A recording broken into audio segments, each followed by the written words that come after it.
L'Église catholique est-elle une monarchie ou une démocratie? Lorsqu'on évoque les formes d'organisation et de gestion, on pense souvent à deux modèles principaux, la monarchie et la démocratie. Dans une monarchie, le pouvoir est concentré entre les mains d'un roi ou d'une reine, qui détient l'autorité suprême et peut désigner son successeur. Dans une démocratie, le pouvoir appartient au peuple, et les dirigeants sont élus par des élections. Cependant, l'Église catholique n'appartient à aucun de ces deux systèmes. Elle possède une structure organisationnelle particulière, qui ne ressemble à aucune institution politique humaine, car l'Église n'a pas été fondée par des hommes, mais est une institution sacrée établie par Jésus-Christ lui-même. L'origine de l'autorité de l'Église. Contrairement à un État laïque, l'Église catholique ne repose pas sur la volonté collective d'une population ni sur l'autorité absolue d'un souverain. Au contraire, elle a été fondée par Jésus-Christ, qui a confié la direction de l'Église à Saint Pierre et à ses successeurs. Dans l'Évangile selon saint Matthieu, Jésus déclare : « Et moi, je te le déclare, tu es Pierre, et sur cette pierre, je bâtirai mon Église, et la puissance de la mort ne l'emportera pas sur elle. Mt 16,18. » Cette déclaration affirme l'autorité suprême de Saint Pierre et pose les bases du rôle de ses successeurs, le pape. Jésus a également confié aux apôtres la mission de prêcher l'Évangile et de gouverner l'Église locale. Les successeurs des apôtres, c'est-à-dire les évêques, poursuivent cette mission en communion avec le pape, qui est l'évêque de Rome. Pas une démocratie. La démocratie est une forme d'organisation où les citoyens participent au processus de prise de décision, souvent en élisant leurs représentants. Cependant, dans l'Église catholique, les fidèles ne choisissent pas leur curé comme un pays élit son chef de gouvernement. De même, les prêtres ne votent pas pour élire leur évêque. L'autorité dans l'Église ne provient pas de la volonté humaine, mais de Dieu. Le pape, les évêques et les prêtres exercent leur ministère non pas en vertu d'un mandat confié par les fidèles, mais par un appel spirituel et une nomination selon la tradition ecclésiale. Les décisions importantes de l'Église sont prises par la hiérarchie ecclésiastique sous la guidance du Saint-Esprit, et non par des élections populaires ou des référendums. Cela ne signifie pas pour autant que les laïcs n'ont pas voix au chapitre. Au contraire, le Concile Vatican II a souligné l'importance de leur participation à la vie de l'Église et à l'élaboration des orientations pastorales, mais d'une manière différente du modèle démocratique politique. Pas une monarchie non plus. Bien que le pape détienne une autorité suprême au sein de l'Église, l'Église catholique ne fonctionne pas comme une monarchie terrestre. Dans une monarchie, le roi choisit son successeur et transmet son pouvoir par héritage ou par décision personnelle. Or, le pape ne désigne pas lui-même son successeur. Lorsqu'un pape décède ou renonce à sa charge, le collège des cardinaux se réunit en conclave pour élire un nouveau pape. Ce processus se déroule dans la prière et la recherche de la volonté divine, et non selon une logique dynastique ou personnelle comme dans une monarchie traditionnelle. L'Église catholique, un système unique et pérenne. Le mode d'organisation de l'Église catholique possède des caractéristiques uniques qui ne peuvent être classées dans aucun modèle politique humain.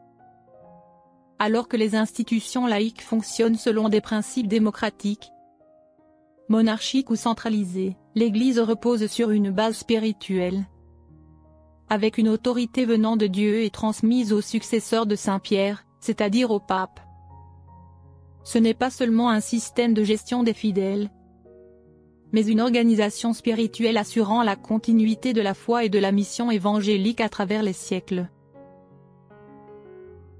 1. Un système de leadership basé sur la succession apostolique.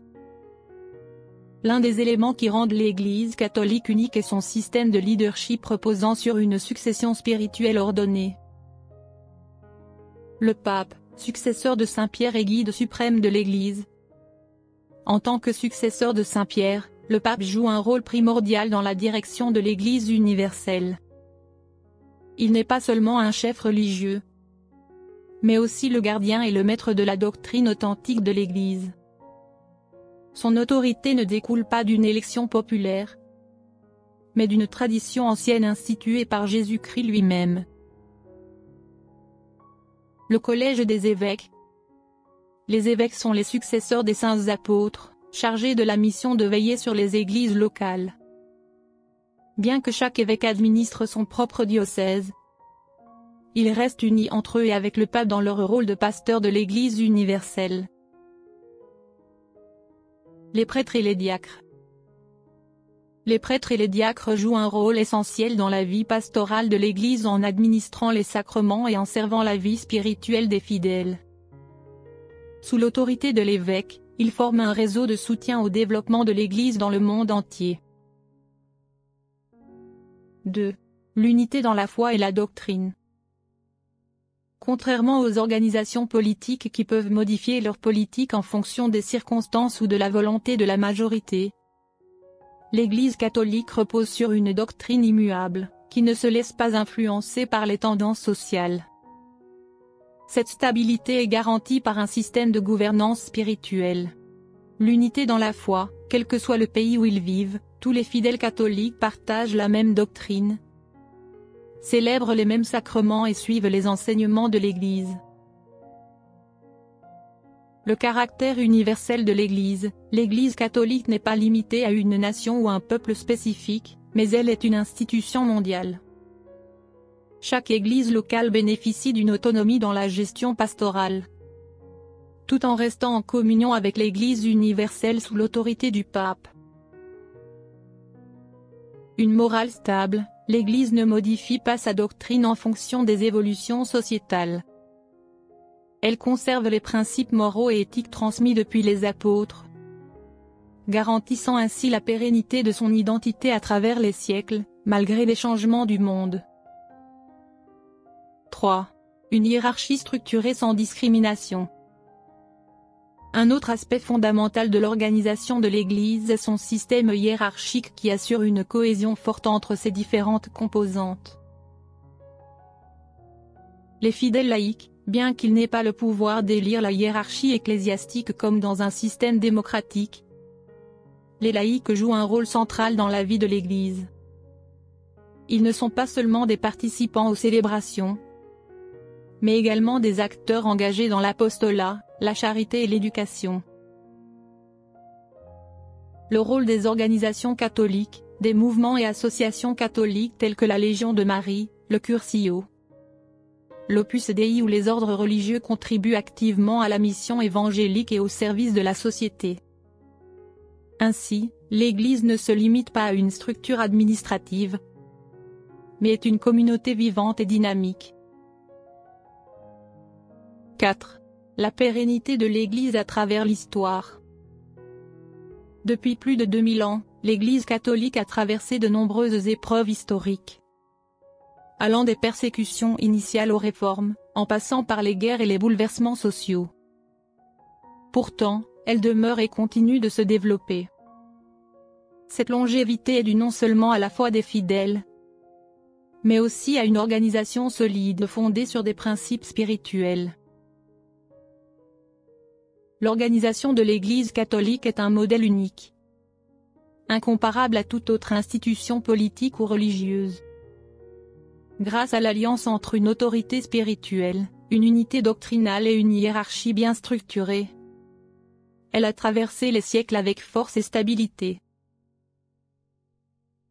Loin d'être une simple communauté de foi, l'Église est aussi une institution mondiale ayant un impact majeur dans les domaines de la culture, de l'éducation et de l'action sociale.